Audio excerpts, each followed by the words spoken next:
enfants de Dieu, peuple du royaume, shalom. Que la paix du Seigneur vous soit accordée de la part de notre Jésus-Christ. Le révérend John Tombassi vous salue et bénit et vous dit shalom. Nous allons nous entretenir ce soir, au moment que vous êtes en train de nous suivre, sur un élément. Et nous intitulons « Comment vaincre ton ennemi » ou « Comment vaincre l'esprit qui te contrôle ». Que la paix du Seigneur soit accordée. Amen. Excellent enfant de Dieu, shalom. Que ce moment nous soit béni parce que c'est un moment de joie, c'est un moment de bonheur, c'est un moment de grâce. C'est un moment où nous partageons ensemble avec vous la parole de Dieu.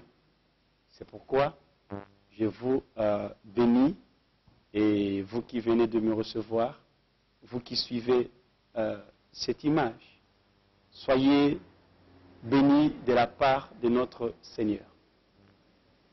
Nous allons aborder un sujet que nous intitulons « Comment vaincre l'esprit qui nous contrôle ».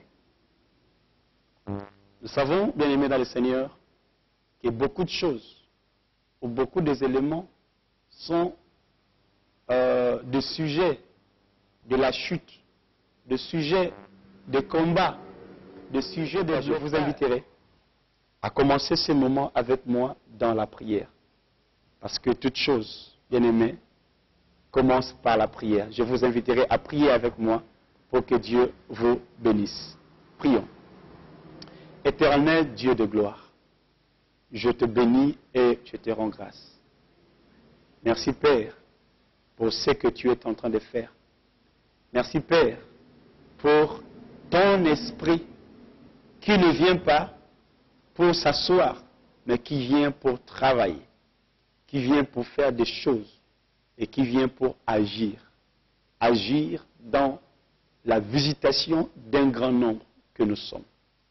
Saint-Esprit, je bénis la personne qui est devant cet écran.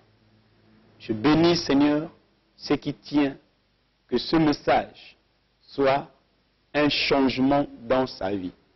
Seigneur, à la sortie de ce programme, Seigneur, qu'il soit une nouvelle personne. Sois béni, toi qui es devant. Sois béni, toi qui diras, je veux vivre un changement. Que le nom de Jésus soit notre bouclier. Je prie. Amen. Bien-aimés, je disais tout à l'heure que le monde est rempli de beaucoup de choses. Je prends ma pensée dans l'histoire de Job. Si nous lisons l'histoire de Job, nous allons comprendre dans la Bible un homme qui était béni de Dieu. Un homme qui était rempli de possessions sur cette terre. Dieu lui a abondamment béni. Mais la Bible nous dit qu'un jour, le diable est allé se balader sur la terre. Et en allant se balader, Dieu tenait une réunion avec ses fils, selon la parole de Dieu. Et la Bible nous dit que Satan passait et Dieu interpella le diable en lui disant « D'où viens-tu » Et le diable répondit à Dieu « Je viens de parcourir la terre ». Une chose qui est vraie, Dieu dit « As-tu vu mon serviteur Job ?» Bien-aimé dans le Seigneur, le diable rétorqua en disant à Dieu « C'est parce que tu les protèges. C'est parce que tu as une main mise sur lui. » Bien-aimé dans le Seigneur, à chacun de nous sur la terre, à une chose que Dieu attend de vous, il y a un esprit qui contrôle cette chose. Nous parlons dans la destinée et nous allons remarquer que Dieu qui nous aime, il veut que tu arrives à atteindre un niveau. Il veut que tu excelles. Il veut que tu sois béni et il veut que tu sois prospère. Mais, comment y accéder? Comment y entrer? Parce que dans le monde, la Bible nous dit que le diable est descendu avec une colère. Et nous remarquerons que Jésus-Christ, dans sa venue sur la terre, nous a révélé beaucoup de choses. Si nous prenons notre texte qui n'est pas de base, mais nous allons le lire, dans Matthieu chapitre 12, nous remarquerons un événement que Jésus-Christ est en train de faire sortir en nous disant, au verset 43, il dit, lorsque l'esprit impur est sorti d'un homme, il va par des lieux arides, cherchant du repos, et il n'en trouve point. Alors, il dit, je retournerai dans ma maison d'où je suis sorti. Et quand il arrive, il la trouve vide, balayée et ornée. La Bible dit, il s'en va et il prend avec lui 7 autres esprits plus méchants que lui. Ils entrent dans la maison et s'y établissent. La dernière condition de cet homme est pire que la première. Et la Bible continue en disant, il en sera de même pour cette génération. Bien-aimé, shalom. Nous parlons sur comment vaincre, comment savoir que nous avons des forces qui contrôlent nos vies. Ici, Jésus-Christ nous révèle une histoire sur une personne qui vit des choses peut-être normales, mais il y a dans les esprits ou dans les airs des êtres spirituels qui relatent une histoire ou un événement qui se passe dans la vie de cet homme. La Bible dit que cet homme a été délivré ou a été libéré par des esprits démoniaques. Et ces esprits disent que nous retournerons chez nous. Donc nous retournerons là où nous avons le plein contrôle. Nous retournerons là où nous avons une main mise, bien aimé dans le Seigneur. Toutes choses dans votre vie peuvent être bénies de Dieu, mais il y a certaines choses dans votre vie qui ne sont pas encore sous le contrôle de Dieu, qui sont encore sous le contrôle du diable. Et si le diable est sous le contrôle de votre vie, il en sera difficile pour vous, pour que vous y accédez à la gloire totale de Dieu. Quelqu'un me dira, homme de Dieu, si Jésus-Christ est dans ma vie, je suis sauvé, je suis plus que vainqueur. Gloire à Dieu. Mais il en faut que vous puissiez faire des études pour que vous puissiez savoir réellement comment et combien Dieu pourra vous libérer. Nous allons parler sur un homme dans la Bible qui a vécu une situation bizarre. La Bible dit, je connais des projets que j'ai formés sur vous. Ce sont des projets de bonheur et non de malheur. La Bible, bien aimée, nous le dit clair, que je connais les projets que je formais sur vous. Mais, je le dis toujours, qu'à celui qui ne cherche pas à savoir que quelque chose ne va pas dans sa vie, il ne pourra pas être visité de Dieu. La Bible dit que Dieu ne fait rien sans avoir averti à ses serviteurs. Il y a quelque chose certainement qui se passe dans votre vie. Il y a quelque chose certainement qui ne va pas dans votre vie. Mais vous devriez arriver à avoir et à jeter un œil dans une partie de votre vie sur la terre. Dans une partie de la course de votre vie sur la terre. Il y a peut-être quelque chose qui est encore entre les mains du diable ou qui est encore sous le contrôle du diable. Je vous donnerai beaucoup d'exemples dans la Bible de personnes qui étaient sous le contrôle de Dieu, plutôt sous le contrôle du diable. des personnes qui ne pouvaient pas y espérer à entrer dans la présence de Dieu. Mais quand le diable est parti, Dieu est venu au contrôle de cette personne. La Bible nous parle d'une femme qui avait l'infirmité pendant 18 ans. Comment connaître ou comprendre que l'ennemi est sous le contrôle de ma vie? Il y a des situations, il y a des cas où il y a des problèmes que nous avons peut-être cités ou les nommés. Exemple des maladies qu'on a donné des noms. Je disais tout à l'heure sur la femme qui avait de l'infirmité pendant 18 ans. Examinons un peu le cas de cette femme avant de rentrer dans les textes de la Bible. Jésus nous raconte cette histoire en disant que cette femme était malade. Évitez de croire à toutes les choses que tu es en train de voir que c'est normal. Évitez surtout de conclure sur un événement et de dire que la volonté de Dieu est là.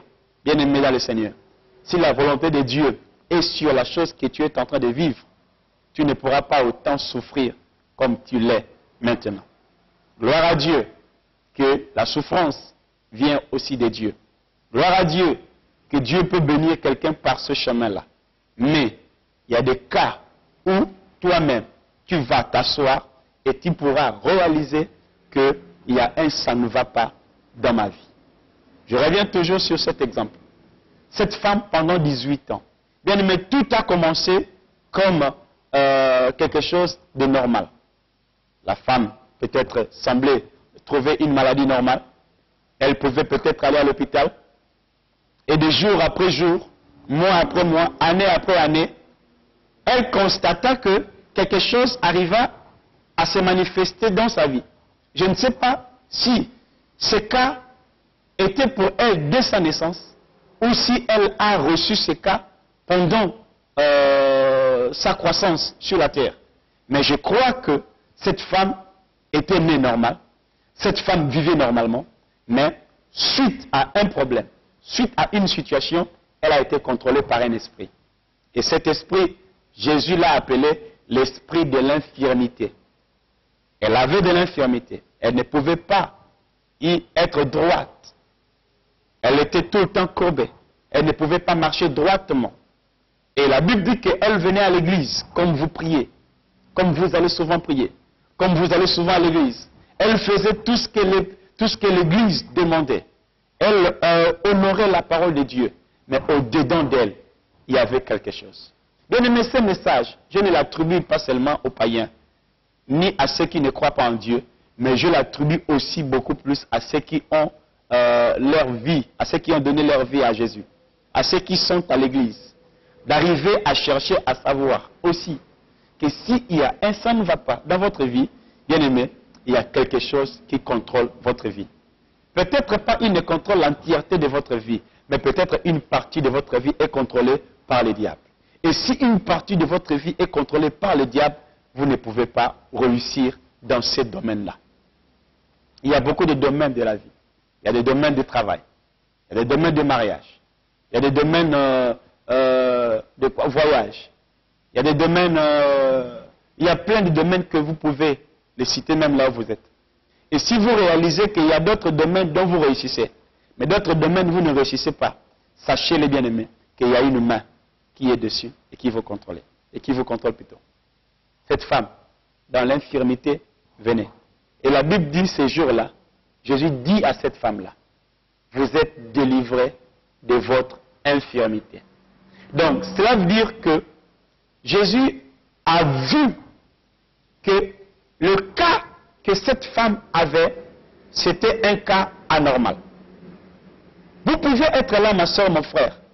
Vous vivez une situation difficile dans votre vie. Et vous dites que c'est normal. Peut-être que l'année prochaine, je vivrai. Peut-être le mois prochain, je serai bien. Mais aussi longtemps que l'ennemi est sous le contrôle de votre vie, bien aimé, vous ne pouvez pas y accéder à la gloire de Dieu. Il faut qu'il y ait une intervention pour que vous soyez bénis, pour que vous soyez sauvés et libérés. Pendant ces moments que je vous parle, peut-être Dieu vous interpelle par ce message, afin que vous puissiez vous réveiller. La Bible dit, mon peuple périt faute de connaissances. Il y a des choses, peut-être qui semblent être ténébreuses dans votre vie, mais vous croyez certainement que la victoire est là. Gloire à Dieu, la victoire sera là. Mais il y a beaucoup de choses que vous devriez faire. Entrons dans le vif du sujet et faire une étude. Si vous avez votre Bible, prenez-les. Et vous allez remarquer avec moi qu'il y a un homme dans la Bible qui a vécu ou qui vivait le même problème que vous et moi. Et cet homme a trouvé que dans sa vie, il y avait quelque chose qui maintenait. Dans sa vie, il y avait une force qui bloquait son parcours. Dans sa vie, il y avait un élément qui était comme un poids qui l'empêchait d'y aller. Bien aimé, vous le sentez peut-être qu'il y a un poids dans votre vie. Vous sentez peut-être qu'il y a quelque chose qui vous ralentit dans votre marche. Vous vous réveillez, vous prenez des décisions. Vous avez des projets. Vous avez des choses à réaliser. C'est vrai que Dieu seul tient notre vie dans son contrôle. Mais il y a des éléments où, bien aimés dans le Seigneur, s'il y a un poids dans votre vie et que ce poids est satanique, même si vous priez Dieu, il faut que ce poids tombe afin que vous soyez libérés. La Bible dit, Jésus-Christ a dit qu'il est venu pour libérer les captifs. Les captifs, bien aimés, ce sont des personnes qui, au fil du temps, ils ne pourront pas se sentir qu'ils sont captifs. Je donne un exemple. Ceux qui étaient en Égypte, s'il avait des enfants qui étaient de 0, je crois même à 10 ans, ne savaient pas qu'ils étaient esclaves en Égypte. Ils se croyaient qu'ils étaient chez eux. Des enfants égyptiens qui étaient encore mineurs ne pouvaient pas croire qu'ils étaient des esclaves, à moins que leurs parents leur disent. Mais eux-mêmes, ils se contentaient des actes ou des choses qu'ils vivaient. Mais c'est quand ils grandissaient qu'ils comprenaient qu'ils étaient des esclaves. C'est pour vous dire que autrefois, vous étiez aussi enfants dans le Seigneur. On pouvait vous dire que ce que vous vivez est normal. On pouvait vous dire que la vie que vous êtes en train de vivre ou des choses qui sont en train de passer dans votre vie est normale. Mais quand vous allez grandir dans la foi chrétienne, vous allez voir ce qu'on appelle la loi de l'opposition. La loi de l'opposition, c'est quoi? C'est une force qui vous repousse, qui ne veut pas que vous entriez dans votre bénédiction. C'est une force qui s'élève et qui empêche. Et c'est réel. Et ce n'est pas seulement un élément que les païens ou les enfants de ce monde qui doivent vivre, mais toi et moi, nous pouvons les vivre, ou nous l'avons déjà vécu, ou nous le vivons. Donc, il en est maintenant l'occasion, pour l'instant, de se tenir ferme, afin que Dieu nous libère. Il y a des lois. La vie est remplie de beaucoup de lois. C'est vrai que nous vivons dans les temps de la grâce, mais nous allons comprendre qu'il y a des lois, même si nous sommes dans les temps de la grâce, il y a des lois qui existent. Par exemple, la loi de la sémence, la loi de la moisson, la loi de l'hiver, la loi de l'été. Il y a beaucoup de lois jusqu'aujourd'hui qui sont toujours en vigueur. Et Jésus-Christ l'a dit dans sa parole, il n'est pas venu pour abolir la loi, mais accomplir. Et si nous parlons de la loi, je dirais, bien aimé dans le Seigneur, que la loi est une force. Où nous pouvons le lire avec moi et vous, dans le livre de Romains, chapitre 7. Écoutez ce que l'apôtre Paul est en train de dire. Nous rentrons maintenant dans la pensée profonde de notre message, comment vaincre l'esprit qui te contrôle, qui contrôle tes affaires, qui contrôle tes enfants, qui contrôle ta vie, qui contrôle tout ce que tu détiens. Dieu est capable de te faire sortir de ces problèmes. Je dis shalom. Il dit au verset 1 du chapitre 7 du livre des Romains, « Ignorez-vous, frères, car je parle à des gens qui connaissent la loi, que la loi exerce son pouvoir sur l'homme aussi longtemps qu'il vit. » Je répète, « Ignorez-vous, frères, car je parle à des gens qui connaissent la loi, que la loi exerce son pouvoir sur l'homme aussi longtemps qu'il vit. Je m'arrête un peu là. Si nous parlons de la loi, nous allons comprendre que la loi est une puissance. La loi est une autorité. La loi est une domination qui fait en sorte qu'un individu ou une personne soit soumise. Nous prenons le cas dans un pays, là où vous êtes. Si vous êtes étranger dans ce pays, ou même si vous êtes autochtone dans ce pays, vous devriez arriver à vous circuler avec un papier qu'on appellera la carte d'identité. Si la police vous arrête aujourd'hui et il vous demande, vous dites que non, ben écoute, je suis dans mon pays. Exemple, je suis en France, je suis français. Je suis au Gabon, je suis gabonais. Mais rien ne pourra nous faire croire que vous êtes habitants de ce pays. Il faut que vous puissiez faire sortir quelque chose. Quoique vous êtes né dans ce pays, mais vous devez faire sortir une carte d'identité qui va titrer que vous êtes citoyen de ce pays. Mais pourquoi vous allez présenter cette carte d'identité? Parce qu'il y a une loi qui est donnée sur vous. Il y a dans la maison, vous êtes enfant, vous êtes marié. Dans les familles, partout ailleurs, il y a des lois. Et la Bible nous dit ici qu'il y a des lois aussi qui sont spirituelles. Et si bien que nous parlons de la loi, nous allons comprendre que la loi exerce son pouvoir sur l'homme. Donc la loi fait en sorte que l'homme soit sous contrôle. La loi fait en sorte que l'homme soit dominé. La loi fait en sorte que l'homme ne marche pas librement sur lui-même. Aujourd'hui, il y a la mondialisation. On est en train de parler sur des choses qui doivent finir. Il y a des puces électroniques. Ce sont des choses de la loi qui fait en sorte que l'homme soit prisonnier. Donc la loi, en bref, rend l'homme prisonnier. Et il y a des choses aussi dans votre vie qui sont érigées par la loi. Écoutez ce que la Bible nous dit au verset 14, dans le livre de Romains toujours. Il dit, nous savons en effet que la loi est spirituelle, mais moi je suis charnel, vendu au péché. Il y a deux tendances. La loi est spirituelle. Les forces qui nous contrôlent ne sont pas des forces charnelles, ce sont des forces spirituelles. Éphésiens nous dit, nous ne combattons pas selon la chair. Notre guerre n'est pas dans la chair. Notre guerre est en esprit. Et la manière dont que cette affaire est élevée ou est dressée dans votre vie, vous devriez arriver à savoir que si vous êtes perdant dans le monde des esprits, bien aimé le Seigneur, physiquement, vous êtes aussi perdant. Nous devons arriver à sortir pour que Dieu glorifie son nom. Il dit au verset 15, suivez maintenant comment cet homme, vous avez votre Bible avec vous, prenez le temps de le lire, comment cet homme a arrivé à comprendre qu'il était sous le contrôle d'un esprit. Comment il n'arrivait pas à exceller, comment il n'arrivait pas à marcher.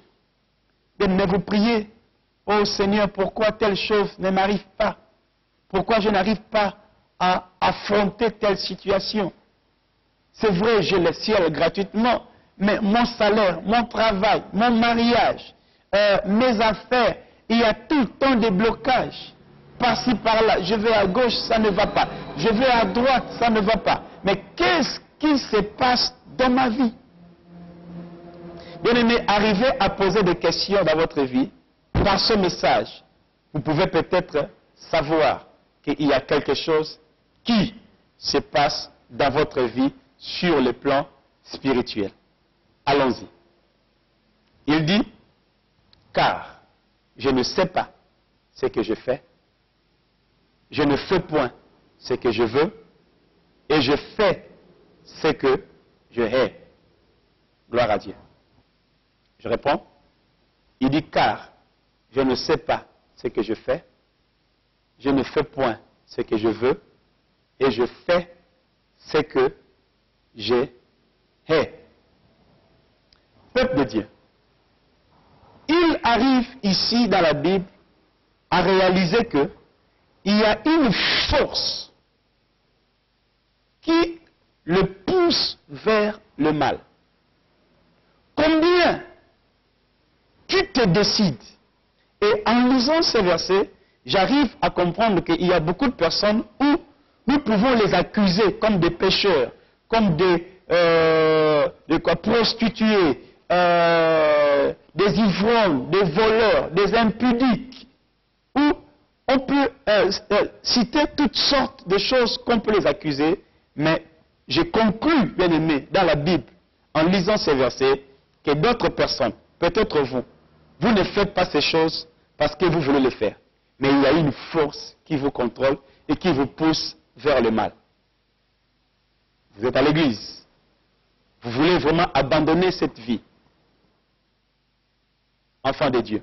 Il dit ici, car je ne sais pas ce que je fais. Qu'est-ce que tu fais? Pour arriver à savoir et à vaincre l'esprit qui me contrôle, je dois d'abord chercher à m'asseoir et à savoir qu'est-ce que je fais par rapport à mes réflexions. Est-ce que j'accomplis les actes que je pose? Est-ce que quand je pense à faire du bien, je le fais? Si je dis c'est moi, je vais faire ça, est-ce que je le fais? C'est pour cela ma destinée est en train de ramer. Dieu ne pourra pas me bénir parce que je suis en train de prendre une autre tournure. On m'amène vers le mal. Il dit au verset 16, « Or, si je fais ce que je ne veux pas, je reconnais par là que la loi est bonne. » Si je fais ce que je ne veux pas, je reconnais par là que la loi est bonne. Mais, maintenant, ce n'est plus moi qui le fais. Écoutez bien. Il dit, ce n'est plus moi qui le fais. Mais, c'est l'esprit qui habite en moi. Dans la Bible, c'est écrit, c'est le péché qui habite en moi. Mais si nous prenons cette compréhension, nous allons comprendre que c'est un esprit qui habite en lui, qui lui pousse vers le mal. Bien-aimé, shalom.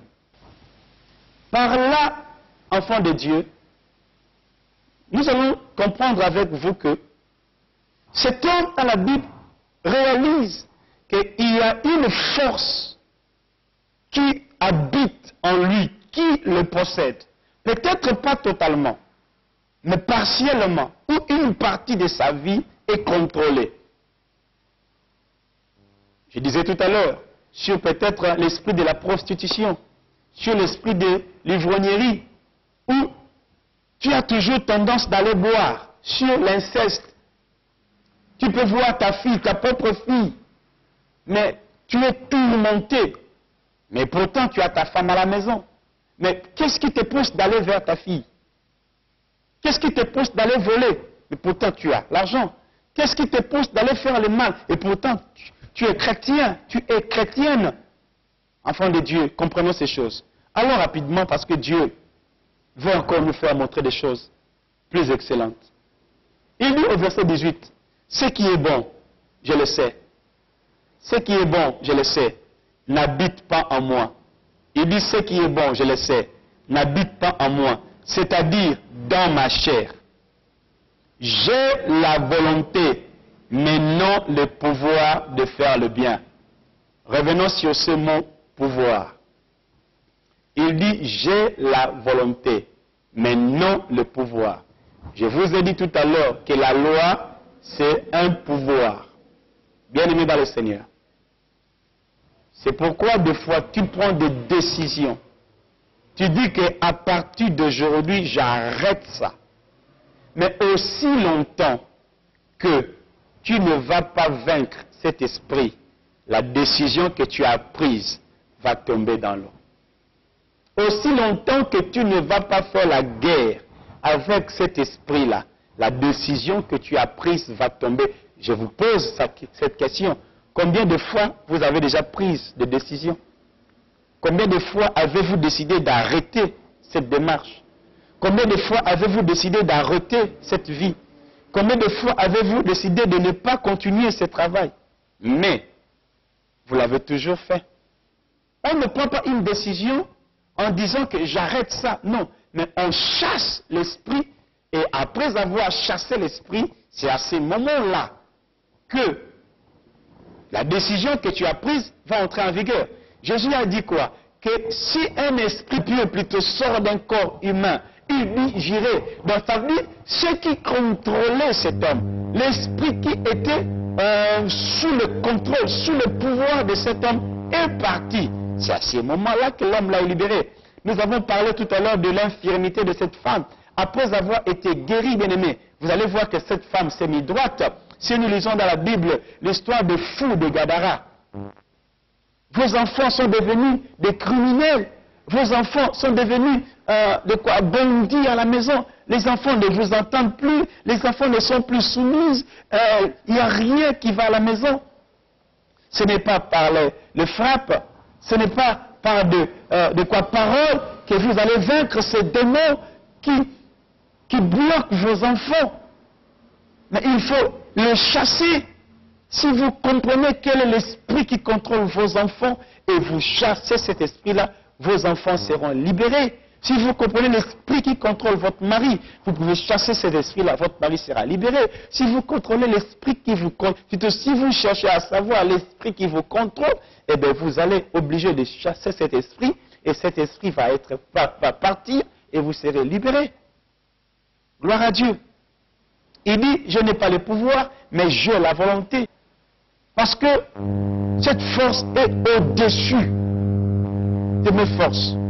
Et s'il est au-dessus de tes forces, ma soeur, mon frère, tu ne peux rien. Gloire soit rendue à Dieu d'avoir permis ce temps pour que vous soyez libérés. La Bible nous dit, car je ne fais pas le bien que je veux et je fais le mal que je ne veux pas. La loi, bien aimé, ce sont des principes généraux. La loi exclut, bien aimé, que l'homme soit responsable de ses propres actes. Il dit, quand je veux faire le bien, le mal est attaché à moi. C'est un complément circonstanciel de lieu, je disais tout à l'heure, ce qui nous explique que la personne est contrôlée entièrement sur tous ses actes, tout ce qu'il veut faire. Si c'est un mal, il le fait facilement. Là, l'esprit n'est pas avec lui. Mais s'il veut aller à la réussite de sa vie, s'il veut aller au contrôle de ce qui est de son avenir, c'est à ce moment-là que l'ennemi s'élève. Bien-aimé dans le Seigneur, cela ne vous est jamais arrivé. Combien de fois vous vous êtes découragé? Combien de fois vous vous êtes abandonné? Et après des jours et des mois, vous allez regretter. Mais cette femme, c'est moi qui devais l'épouser. Mais cet homme, c'est moi qui devais l'épouser. Mais cette maison, c'est moi qui devais l'acheter. Mais je devais voyager. Mais je devrais faire ça. Mais qu'est-ce qui m'a pris? Bien-aimé, rien ne t'a pris. Mais simplement, tu es sous le contrôle.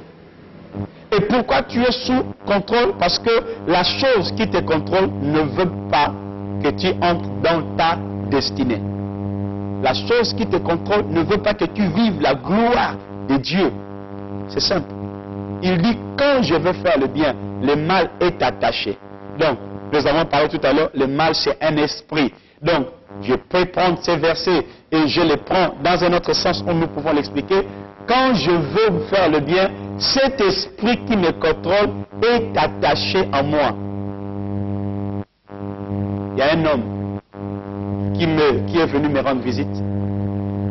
En écoutant ces messages, un jour, il me disait, pasteur, je suis un bon artiste.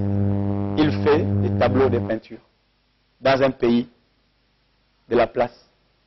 Et un jour, cette personne avait présenté son œuvre chez un homme élevé dans un état. Et voilà comment cet homme élevé voulait les sponsoriser. Il voulait les lancer. Vous savez, bien aimé, Dieu visite toujours l'homme par l'homme. Dieu ne descend pas pour te dire, voilà, je suis là, je vais te visiter. Et au contact de cet homme, il y a quelque chose qui allait se passer. Et voilà comment cet homme était dans le bureau d'attente pour qu'il soit reçu. Et dès qu'il est rentré dans le bureau pour discuter l'affaire avec cet homme élevé d'un pays de la place, l'homme riche commençait à sentir mauvais dans son bureau. Ça sentait mauvais. C'est comme si donc, il y avait des odeurs vraiment qui ne cadraient pas. Et il dit, mais monsieur, ça sent mauvais ici, c'est comme... Il appelle sa secrétaire, il appelle la femme de ménage. Mais est-ce que vous n'avez pas nettoyé le bureau? Mais, monsieur, on a tout fait. Mais d'où viennent ces odeurs? Et le monsieur, tellement que c'est un homme riche, c'est un homme propre, c'est un homme classe, ben, il a dit à ce monsieur, ben, écoutez, je n'ai plus le temps à vous recevoir, ben, je vous recevrai un autre jour. Et tellement qu'il avait un calendrier rempli, il n'a plus reçu le monsieur pendant ces moments-là. Et qu'est-ce qui s'est passé? Et quand le monsieur me parla, je suis allé lui dire, on va prier. Et il m'a amené chez lui. Et l'Esprit de Dieu me parla que quand il était enfant, on l'avait appliqué quand un bébé est né, pour qu'il soit soigné, on lui met de l'huile dans le corps. En fait, l'huile qu'on lui mettait dans le corps, ce n'était pas en fait de l'huile normale. Ou des lotions qu'on lui mettait dans le corps n'était pas normal. Et l'Esprit me conduisait de lui poser la question et de poser à sa maman la question, quand ses enfants naissent, qu'est-ce qu'elle fait? Et la maman me dit que non, selon la coutume de leur tribu, quand l'enfant est né, il prend la saleté de l'enfant, il l'écrase, il le fait sécher, il le mélange avec de l'huile qu'elle achète au marché, et il applique, il mélange ça dans un flacon, et quand il lave l'enfant, il applique pour que ça lui porte de bonheur. Et pourtant, ce n'était pas de porte-bonheur, parce que, écoutez, votre propre saleté de corps, et on vous remet encore dans le corps, ce n'est pas un porte-bonheur. Et c'est là qu'on a compris qu'en fait, cet moment appliquait un esprit mauvais dans le corps de cet enfant, et cet esprit mauvais restait là que pour attendre un croisement. Bien aimé, je mets un peu en parenthèse. Quelqu'un me dirait, homme de Dieu, ce que vous êtes en train de dire, c'est quoi? Je suis bien, je vis bien. Mais comment je saurais que les démons sont dans ma vie ou les démons sont dans ma poursuite? Bien aimé, je te dirais une chose, comprenez bien. Aussi longtemps que vous ne faites pas ce que Dieu attend de vous, l'ennemi ne va pas vous déranger. L'ennemi vous laissera parce que c'est pour lui. Mais le jour où vous serez dans le croisement de votre visitation, le jour où vous serez en contact avec une force qui va libérer votre vie, c'est à ce moment-là que si il y a un esprit qui vous contrôle, bien aimé, cet esprit va s'élever pour empêcher cela. Il y a des mariages qui ont été sautés. Ça veut dire que on a consacré cette femme peut-être au célibat. Il y a des femmes, beaucoup plus ici en Afrique, où ces femmes, on les a consacrées à ne pas se marier, à rester à la maison. Je connais une sœur où on ne l'a pas, ses parents lui ont dit, toi, comme tu es la cadette, eh bien, tes sœurs ont fait des enfants, tu vas garder les enfants de tes sœurs, tu ne pourras pas aller en mariage.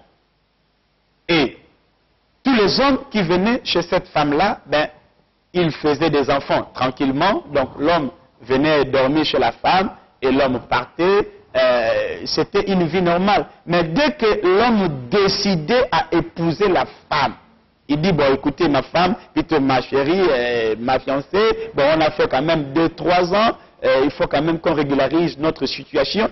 Dès que ce moment arrive, la femme commence à tourner la tête et voilà comment l'homme part. Et cette femme, un jour, elle m'a vu, elle m'a dit, homme de Dieu, c'est comment? Je lui ai expliqué ce message.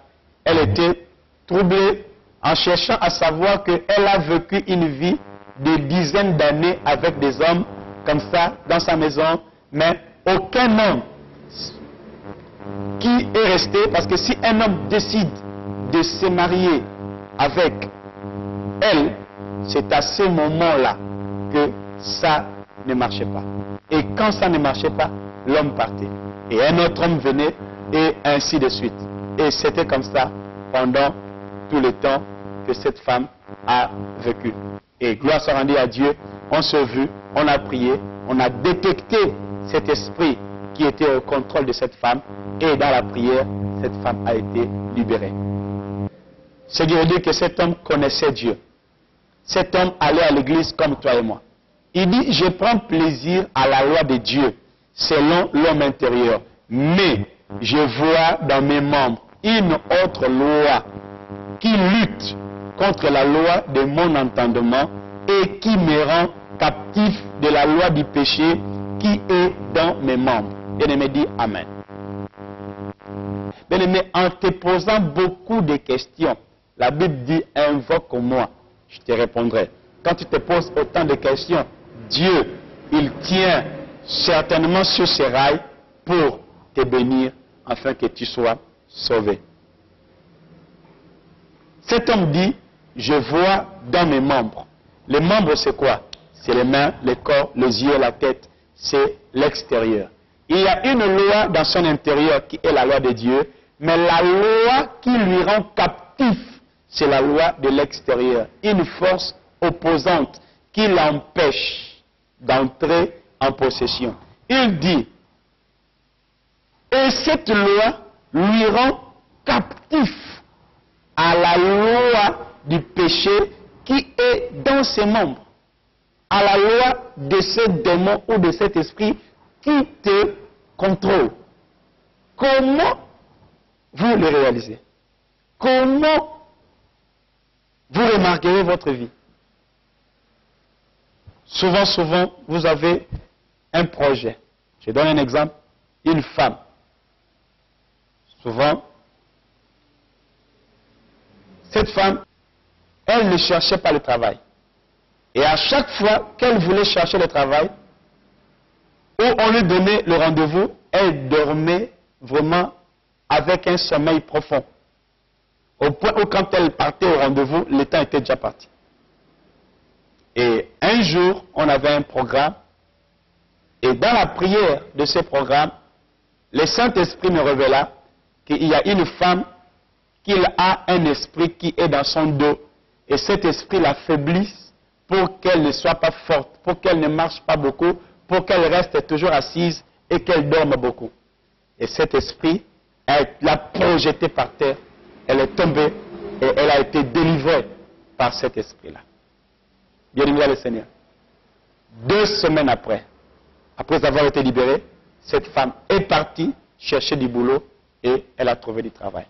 Mais elle a fait 6 ans que le travail ne venait pas. Pourquoi? Parce que cet esprit était collé en elle. Ça lui donnait la fatigue, le sommeil. Et un jour même, on lui avait donné un petit boulot de surveiller la caisse. Elle dormait même devant la caisse. Parce que cet esprit l'empêchait de travailler. Voilà comment, enfant de Dieu, des choses que Dieu veut manifester sa puissance, sa force sur nous. Mais l'ennemi n'est pas content. Cet homme dit, au verset 24, « Misérable que je suis, qui me délivrera de ce corps de mort? Grâce soit rendue à Dieu par Jésus-Christ, notre Seigneur. Ainsi donc, écoutez, ainsi donc,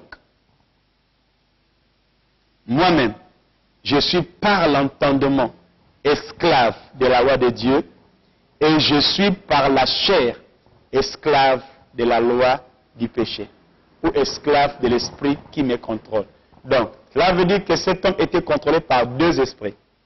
L'esprit de Dieu qui contrôlait son fort intérieur et l'esprit du diable qui contrôlait son fort extérieur. Mais or, la Bible dit, un homme ne peut pas servir 2 maîtres.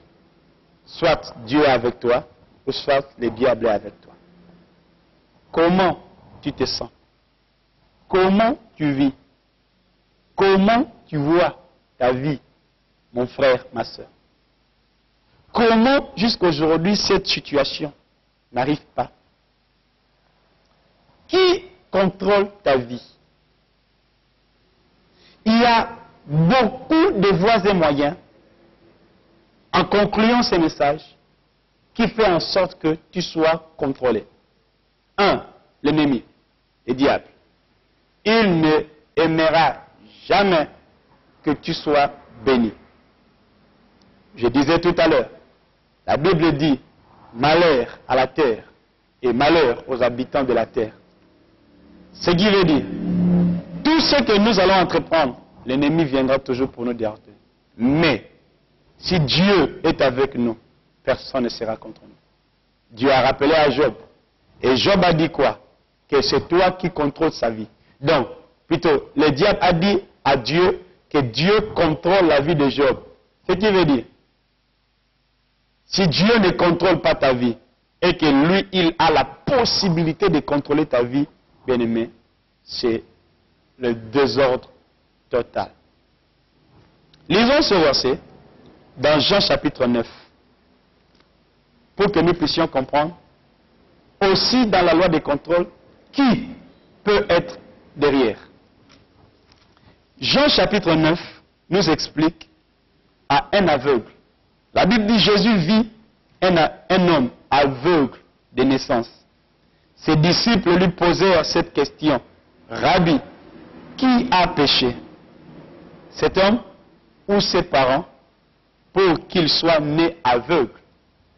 Dans un autre sens du mot, nous pouvons dire, Jésus, on lui a posé la question, qui est à l'origine de ces problèmes pour que cet homme soit aveugle?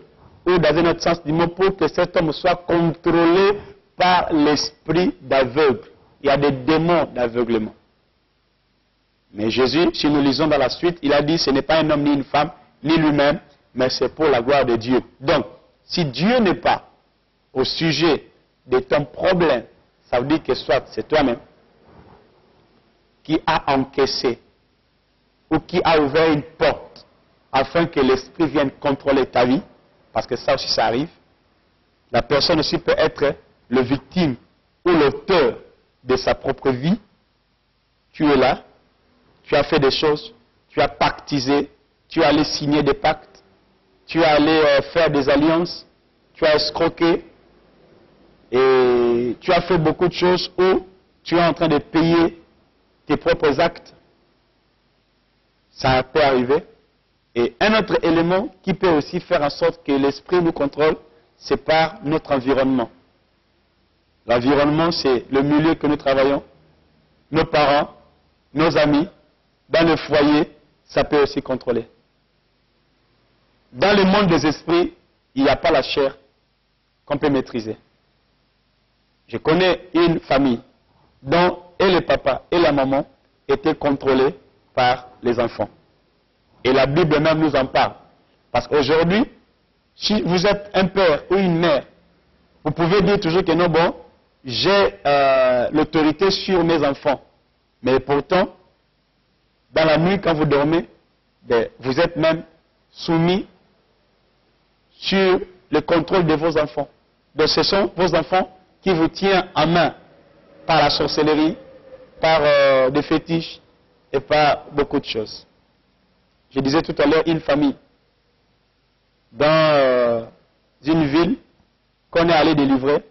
Cette famille, la nuit, quand les parents dorment, les enfants utilisent les salons comme un aéroport dans la sorcellerie. Ce sont des enfants qui ont avoué. Nous sommes dans la société africaine. Bien aimé, la sorcellerie est réelle. Des actes diaboliques sont réels. Et Dieu est puissant pour écraser toutes ces choses. Ces enfants ont avoué ces actes. Pendant des années et des années, ils ont soumis leurs parents sous une oppression afin qu'ils le dominent. Mais les parents ne savaient pas qu'ils étaient des petits enfants, or c'était des sorciers. Bien-aimés dans le Seigneur, comment vaincre l'esprit qui te contrôle? 1. c'est de chercher à faire une étude dans un domaine quelconque de votre vie. La possession démoniaque peut venir totalement, ou tu es possédé complètement, ou ça peut venir à une partie. Peut-être une partie de votre vie est contrôlée. La stérilité, vous vivez bien, vous voyagez, vous faites tout, mais votre ventre est contrôlé par l'esprit. Vous n'arrivez pas à mettre au monde. Donc il y a une mainmise. Et pourtant, les médecins ont dit que tout va bien. Ils vous ont prescrit. Vous êtes même allé faire des accouchements, comment je peux employer le terme là, pour faire de bébés éprouvettes, voilà. Mais ça n'a pas marché. Ce qui veut dire qu'il y a une mainmise qui est sur votre ventre. Il y a des personnes qui, il vit bien dans sa maison, mais il n'a pas le travail. Il y a une mainmise qui est sur le travail. Il y a des personnes qui, vous êtes là, ma soeur, trop belle. Les hommes sont là, ils vous regardent, mais aucun homme ne vous a demandé la main et il est sérieux pour vous amener dans sa maison. Il y a une mainmise. Mon frère, vous êtes là, aucune femme ne vous intéresse. Vous êtes âgé et vous voulez toujours rester célibataire à vie. Il y a une mainmise. Comme quelqu'un disait, le célibat, c'est aussi un état civil. Dans l'état civil, on peut écrire marié, on peut écrire célibataire. Gloire à Dieu. Mais je ne vois pas dans la Bible que le célibat, c'est un état civil.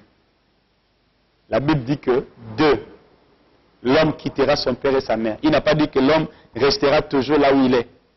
Donc, ce qui veut dire, malgré que c'est un état civil, mais ça peut changer. Tout comme tu as changé, tu peux aussi changer en devenant marié quand tu étais célibataire. Gloire à Dieu. Peut-être, il peut aussi avoir un démon qu'on peut aussi appeler un démon de célibat. Où tu ne trouves pas un mariage. C'est vrai que c'est un français, c'est un mot français, mais il peut avoir un démon là-dessus. Il y a des démons qui sont des malades, qui portent des noms de maladies, des cancers, des tuberculoses, des sida. Vous vivez avec quelqu'un, vous êtes un séropositif, mais la personne n'est pas malade, c'est vous seulement qui êtes malade. Mais vous ne voyez pas que ce n'est pas normal. Il y a une mainmise qui est dessus, que Dieu, amen. Bien-aimés dans le Seigneur, le salut est près de votre vie. Cherchez la solution.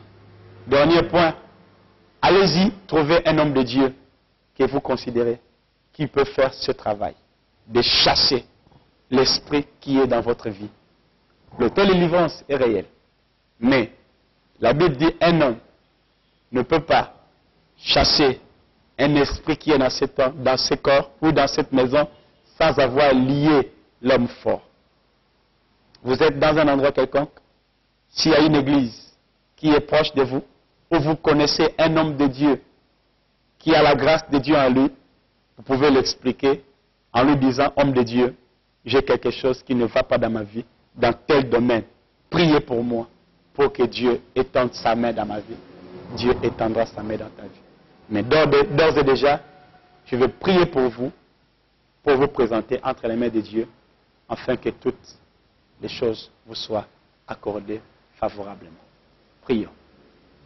Éternel Dieu de gloire, merci pour ce temps que tu nous as donné. Nous sommes dans ta présence, Saint-Esprit. Plus nous allons avancer vers toi, plus tu vas nous bénir. Contrôle nos vies, Saint-Esprit.